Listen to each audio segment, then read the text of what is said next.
नमस्कार, मैं हर्षित तिवारी। अभय न्यूज के 12 नवंबर शुक्रवार शाम के बुलेटिन में आप सभी का स्वागत करता हूं। आइए देखते हैं आज दिन भर की प्रमुख खबरें। अभय न्यूज समय समय पर अपने दर्शकों का आभार मानता रहा है और आपको स्पेशल गिफ्ट्स भी देता रहा है। पिछली बार फेसबुक कॉन्टेस्ट के विजेता रहे रवि कुमायूं ने जीती थी 40 इंची स्मार्ट टीवी। इसलिए एक बार फिर हम लाए हैं आपके लिए स्मार्ट टीवी जीतने का मौका। इस उपहार के लिए आपको हमें YouTube पर सब्सक्राइब करना होगा और रोजाना YouTube पर हमारे बुलेटिन पर कमेंट्स करने होंगे। कमेंट्स खबरों से जुड़े होना जरूरी होंगे या आप शहर की समस्याओं से भी हमें अवगत करा सकते हैं। 90 दिनों तक चलने वाले इस कॉन्टेस्ट पर हमारी टीम नजर रखेगी और सर्वश्रेष्ठ कमेंट्स करने वाले सब्सक्राइबर को बनाया जाएगा विजेता। और हाँ, इतना ही नहीं, टॉप 9 सब्सक्राइबर्स को भी मिलेंगे स्पेशल उपहार। तो हो जाइए तैयार। ग्रामीण क्षेत्र में सिंचाई की बिजली का शेड्यूल बदलने से नाराज किसानों ने शुक्रवार को बिजली दफ्तर घेर डाले। पूरे जिले में 13 जगह प्रदर्शन किया गया। जहांगीरपुर में तो किसानों ने कंपनी के अफसरों को दफ्तर में घेर कर ताले जड़ दिए। दौड़ते भागते डीई जहांगीरपुर पहुंचे और किसानों को आश्वस्त किया कि शेड्यूल जल्द ही बदल दिया जाएगा। दरअसल अब तक ग्रामीण फीडर पर सिंचाई के लिए 2 तरह से बिजली दी जा रही थी। दिन में सुबह 6 से दोपहर 12 और दोपहर 12 से शाम 6 तक। इसी तरह रात में 10 से 2 बजे और रात 2 से सुबह 6 बजे तक। इसके लिए कंपनी के इलाके तय कर रखे थे। अभी हाल ही में कंपनी ने इसमें बदलाव कर दिया। अब दोपहर 3 से रात 9 और रात 2:45 से सुबह 6:45 तक बिजली दी जा रही है। चूंकि ठंड का मौसम शुरू हो चुका है, ऐसे में किसानों को बेहद परेशानी हो रही है। उन्हें बिजली के लिए रात रात भर जागना पड़ रहा है। दूसरा, समय से बिजली भी नहीं मिल रही। इससे परेशान किसानों ने शुक्रवार को पूरे प्रदेश में प्रदर्शन रखा था। इसी कड़ी में उज्जैन के भी 13 सेंटरों पर प्रदर्शन किया गया।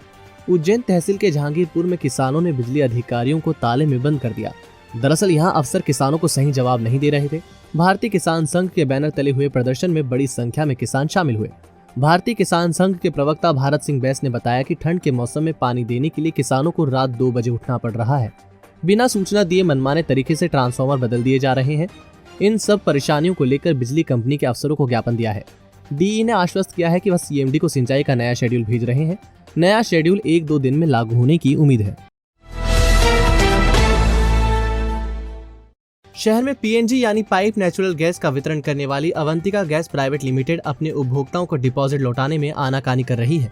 कायदे से कनेक्शन बंद करने के 60 दिन में डिपॉजिट राशि लौटानी चाहिए, लेकिन वह उपभोक्ताओं को चक्कर पर चक्कर लगवा रही है। इधर कंपनी के जिम्मेदारों ने बताया कि बैंक अकाउंट नहीं होने से आरटीजीएस से डिपॉजिट लौटाने में दिक्कत आ रही थी। 4 दिन पहले बैंक अकाउंट दिया है, जल्द ही डिपॉजिट वापस हो जाएगा।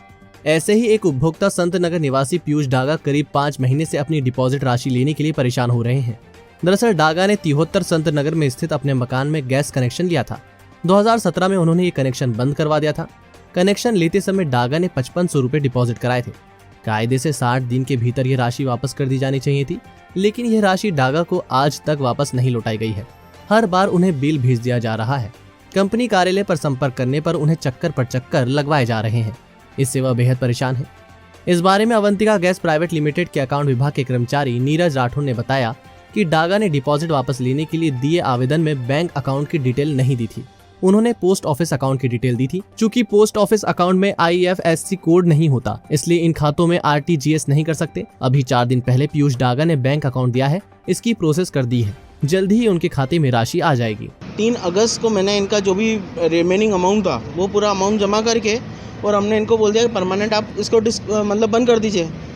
अब बंद करने का बोला, 3 दिन बाद ये आए और इन्होंने पूरा कनेक्शन परमानेंटली इन्होंने निकाल दिया, पूरा क्लियर कर दिया। अभी 90 दिन होने के बाद 90 दिन होने के हाँ, आज तक की तारीख में भी नहीं आया। और मैं आपने बात की, क्या जवाब? उनके मैनेजर से अभी बात करी मैंने, तो वो बोल रहे नीरज राठौर करके हैं, उनसे मेरी बात हुई तो वो बोल रहे हैं दिसंबर के पहले आ जाएगा। और बहुत रूडली बोला उन्होंने, बोला आपको ज़्यादा परेशान होने की ज़रूरत नहीं है, हमारा प्रोसीजर है, वो जो प्रोसीजर खत्म होगा जब आपके पास पेमेंट आ जाएगा। 3-4 बार मेरा ऑफिस जाना हुआ तो वहाँ पे मुझे मालूम पड़ा 90 से ऊपर लोग हैं जिनके पेमेंट अटके हुए हैं। इसी तरीके से पेमेंट अटका के रखा हुआ है इन्होंने लोगों के। रेलवे के ट्रैक में नाइट पेट्रोलिंग की समस्या से परेशान हैं। उन्हें 12 किलोमीटर की जगह 20 किलोमीटर तक चलाया जा रहा है। अपनी समस्याओं को लेकर ट्रैकमैन DRM से मिलने वाले हैं। मंगलवार को ही मुलाकात होगी। समस्याओं पर चर्चा करने के लिए रेलवे ट्रैकमैन अपने संगठन के बैनर तले शुक्रवार को रेलवे कम्युनिटी हॉल में एकत्र हुए। इसमें सदस्यों ने कई मुद्दों पर विचार किया। इनमें नाइट पेट्रोलिंग के किलोमीटर 20 से कम करवाने पर चर्चा हुई।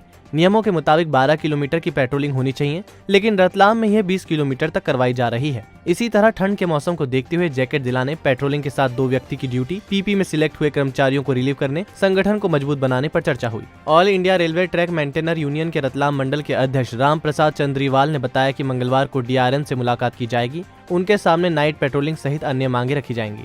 आज की जो मीटिंग थी वो वार्षिक वैसे ही जनरल मीटिंग थी और डिवीजन की बहुत सारी समस्याएं थी, जैसे नाइट पेट्रोलिंग हो गया।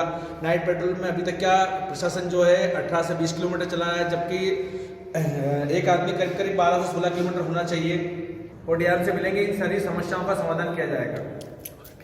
ब्रेकमैन शक्ति जिंदाबाद, ब्रेकमैन शक्ति जिंदाबाद। कायथा थाने के काठ बड़ौदा में नागपुर की युवती को सरोगेट मदर बनाने वाले आरोपी राजपाल सिंह दरबार का बयान पुलिस के लिए नया सुराग लेकर आया है। दरबार ने पुलिस को बताया कि उसने युवती को संतान प्राप्ति के लिए 1.5 लाख रुपए में खरीदा था। महिदपुर के बिचौलिए ने दरबार से रुपए तो लिए, लेकिन महिला को नहीं दिए। संतान हासिल करने के बाद करार के मुताबिक युवती को नागपुर जाने के लिए रेलवे स्टेशन पर छोड़ा गया था, लेकिन तबियत खराब होने से वह यात्रा नहीं कर सकी। 20 साल पहले आई चोरी चोरी चुपके फिल्म की तरह काठ बड़ौदा के पूर्व उप सरपंच राजपाल सिंह दरबार ने संतान प्राप्ति के लिए युवती का सौदा किया था। इसके लिए 1.5 लाख रुपए चुकाए थे। दरबार के जीवन की कहानी भी फिल्म की स्क्रिप्ट की तरह ही चल रही थी, लेकिन इसमें एकाएक बदलाव 6 नवंबर को आया। देवास के नर्सिंग होम में प्रसूति के बाद युवती को नागपुर जाने के लिए उज्जैन रेलवे स्टेशन पर छुड़वाया गया था, लेकिन उसकी तबियत खराब हो गई। उज्जैन शहर से अनजान होने के कारण युवती बदहवास हो गई और रेलवे स्टेशन से बाहर निकल आई। देवास गेट पुलिस उसे थाने ले आई और फिर 1 स्टॉप सेंटर पर पूछताछ में पूरी कहानी सामने आ गई। दरअसल युवती का सौदा कराने वाले अर्जुन नाम के व्यक्ति ने रुपए नहीं दिए, इससे बात बिगड़ गई। बहरहाल चोरी चोरी चुपके की कहानी का अंत सुखद था, लेकिन इस खबर की कहानी कायथा थाने की हवालात से होते हुए कोर्ट जाएगी। देखना यह होगा कि कोर्ट से क्या फैसला होगा। अखिल भारत हिंदू महासभा ने कंगना रनौत की पद्मश्री पर सवाल उठाया है। उन्होंने विनायक दामोदर राव सावरकर को भारत रत्न देने की घोषणा की है। 5 दिसंबर को पीएम नरेंद्र मोदी के गृह राज्य गुजरात के सूरत में भारत रत्न समारोह करने का ऐलान महासभा ने किया है। महासभा ने आरोप लगाया है कि महाराष्ट्र चुनाव के पहले सावरकर को भारत रत्न देने के नाम पर मीडिया ट्रायल किया गया। दरअसल ये सब बात शुक्रवार को प्रेस कॉन्फ्रेंस में हुई। अखिल भारत हिंदू महासभा के राष्ट्रीय महासचिव देवेंद्र पांडे ने वीर सावरकर को भारत रत्न नहीं देने पर केंद्र की भाजपा सरकार पर सवाल उठाए। पांडे ने कहा कि महाराष्ट्र चुनाव के पहले भारत रत्न देने का वादा किया था। मीडिया ट्रायल करने के बाद अब इस मुद्दे से भाजपा मुकर रही है। ऐसे में महासभा 5 दिसंबर को गुजरात के सूरत शहर में भारत रत्न समारोह करने जा रही है। इसमें सावरकर का संदेश दिया जाएगा और समारोह किया जाएगा। इसी दिन मालेगांव बाबरी विध्वंस में मारे गए लोगों को देशभक्त की उपाधि से सम्मानित किया जाएगा। यह आयोजन वाराणसी, कानपुर, हैदराबाद, मेरठ, झांसी, प्रयाग और लखनऊ में होंगे। पांडे ने बताया कि आयोजन का निमंत्रण राष्ट्रपति, प्रधानमंत्री, गृह मंत्री, आरएसएस प्रमुख मोहन भागवत सहित देश के विभिन्न प्रांतों के राज्यपालों, मुख्यमंत्रियों, सांसदों को भेजा गया है। बहरहाल अखिल भारत हिंदू महासभा के ऐलान ने भारत की पुरस्कार व्यवस्था पर सवाल खड़े कर दिए हैं। क्या कोई संस्था देश के सबसे बड़े और सम्मानित भारत रत्न का पुरस्कार इस तरह समारोह आयोजित कर दे सकती है? अगर ऐसा होता है तो यह भारत की गणतांत्रिक और लोकतांत्रिक प्रणाली के लिए चुनौती की तरह होगा। देखना होगा कि प्रधानमंत्री के गृह राज्य में यह आयोजन किस तरह होता है। की तरफ से निश्चित तौर पर कानूनन हो सकता है कि कानून की नजर में सही ना हो, लेकिन ये देश हमारा है। मैं अपने आप को इस देश का मालिक मानता हूँ और इस देश को किसी को बेच देने का, देश के अंदर उदंडता करने का अधिकार हमारे देश के नौकरों को नहीं है। कल के लिए हमारे देश के प्रधानमंत्री अगर भारत का एक और बंटवारा करना चाहें तो चुप रहकर हम ये थोड़ी स्वीकार कर लेंगे कि देश का प्रधानमंत्री कुछ भी करे। बिल्कुल उसी तरीके से अगर आपको भारत रत्न नहीं देना था सावरकर को, तो आपको महाराष्ट्र के चुनाव के पहले घोषणा नहीं करनी चाहिए थी कि सावरकर जी को भारत रत्न दिया जाएगा। पाकीज़ा, आपका हुक्म सराखों पर, तो मनाएं इस त्योहार की खुशियां हमारे साथ। मेंस, वुमेन्स, किड्स के लिए ट्रेडिशनल और वेस्टर्न कपड़ों की विशाल श्रृंखला, footwear, luggage, bags, accessories, dress material, home furnishing, economy से लेकर प्रीमियम हर ब्रांड है यहाँ। और हाँ, घर में यदि बजने वाली हो शहनाई तो जरूर देखें पाकीज़ा के स्पेशल दुल्हन के लहंगा चुन्नी, इवनिंग गाउन, दूल्हे के कोट, सूट, जोधपुरी, नवाबी और भी बहुत कुछ। खरीदारी के साथ लाभ लें हमारी फ्री सर्विसेज का। पुलिस परिवारों को मिलेगा विशेष छूट लाभ। पुलिस वर्दी मात्र 379 रुपए में। तो एक बार सेवा का मौका जरूर दें। हमारा पता पाकीज़ा 41 वराह मेर मार्ग, फ्रीगंज, उज्जैन।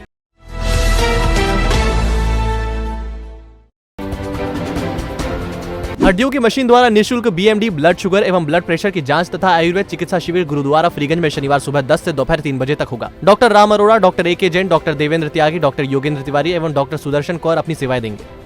महिदपुर के न्यायिक मजिस्ट्रेट सोहन लाल भगोरा ने सरिये से मारपीट का आरोप साबित होने पर आरोपी भारत पिता जगदीश निवासी दिलदारपुरा को 6 महीने की सजा सुनाई है। उस पर 500 रुपए का अर्थदंड भी किया है। माधव साइंस कॉलेज में BA एवं BCom संकाय की पढ़ाई भी शुरू की गई है। 14 नवंबर तक MP ऑनलाइन के माध्यम से दोनों संकायों के लिए पंजीयन कराया जा सकता है। 16 नवंबर तक ही एडमिशन फीस MP ऑनलाइन के माध्यम से जमा होगी। मध्य प्रदेश राज्य विधिक सेवा प्राधिकरण के आजादी के अमृत महोत्सव के तहत अक्षत इंटरनेशनल स्कूल में पेंटिंग एवं स्लोगन प्रतियोगिता की गई। इसमें पुरस्कार, प्रमाण पत्र तथा सांत्वना पुरस्कार दिए गए। राष्ट्रीय नवजात शिशु सप्ताह 15 से 21 नवंबर तक मनेगा। इसके तहत समुदाय एवं संस्था आधारित गतिविधियों के माध्यम से नवजात शिशु की देखभाल की समझाइश दी जाएगी। युवा एवं खेल मंत्रालय देशभक्ति और राष्ट्र निर्माण पर आधारित भाषण प्रतियोगिता 20 नवंबर को होगा। विषय सबका साथ, सबका विकास, सबका विश्वास और सबका प्रयास रहेगा। विकास खंड स्तर पर स्क्रीनिंग के माध्यम से 3 बेहतर प्रतिभागी जिला स्तर के लिए चुने जाएंगे। अखिल भारतीय कालिदास समारोह के तहत राष्ट्रीय कालिदास चित्र एवं मूर्तिकला प्रदर्शनी 2 के पुरस्कार घोषित कर दिए गए हैं। 13 राज्यों के 249 प्रतिभागियों से प्रवेश पत्रों के माध्यम से 238 चित्र एवं 52 मूर्तियों की प्रविष्टि प्राप्त हुई थी। निर्णायक मंडल ने 65 चित्र व 16 मूर्तियों का चयन किया है।